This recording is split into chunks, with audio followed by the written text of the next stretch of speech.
ఈ ఎంబ్రాయిడరీ థ్రెడ్తో నేను ఈ బ్రాస్లెట్ రెడీ చేసా. సో ఇక్కడ నేను 2 కలర్స్ యూజ్ చేశాను కదా.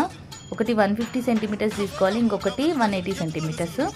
అవి మిడిల్కి ఫోల్డ్ చేసేసుకొని నాట్ వేసేసుకోవాలి. నాట్ వేసేసుకొని ఏదైనా దానికి కదలకుండా పెట్టేసుకోవాలి. అండ్ తర్వాత రైట్ నుంచి ఫస్ట్ మనం నాట్స్ వేసేసుకోవాలి. రైట్ నుంచి 2 టైమ్స్ నాట్ వేసుకోవాలి. 2 థ్రెడ్స్ ఉంటాయి కదా, 2 థ్రెడ్స్లో అలాగే వేసుకోవాలి. అండ్ తర్వాత లెఫ్ట్ అండ్ నెక్స్ట్ మిడిల్కి వచ్చేసిద్ది. మిడిల్లో కూడా 2 నాట్స్ వేసేసుకోవాలి. ఇలా రిపీట్ చేస్తూ వేసేయాలి. అయితే ఇక్కడ నేను 15 సెంటీమీటర్స్ వచ్చేలాగా బ్రాస్లెట్ రెడీ చేసేసుకున్నా. అండ్ మీకు ఒకవేళ అర్థం అవ్వకపోతే నాకు కామెంట్లో లాంగ్ వీడియోని కామెంట్ చేయండి, నేను లాంగ్ వీడియో అప్లోడ్ చేయడానికి ట్రై చేస్తాను. దీనికి రిలేటెడ్ టెక్స్ట్ కూడా నేను కామెంట్లో పిన్ చేస్తా, వెళ్ళి చూడండి. ఈజీగా ఉంటుంది, అర్థమవుతుంది. నేను కూడా ఇదే ఫస్ట్ టైం ట్రై చేయడం, ఈజీగా వచ్చేసింది. అండ్ మీకు ఈ ఐడియా నచ్చిందా? నచ్చితే మాత్రం లైక్ చేయండి. అండ్ నా ఛానల్లో చాలా వీడియోస్ ఉన్నాయి, ఒకసారి వెళ్ళి విజిట్ చేయండి. Thank you for watching.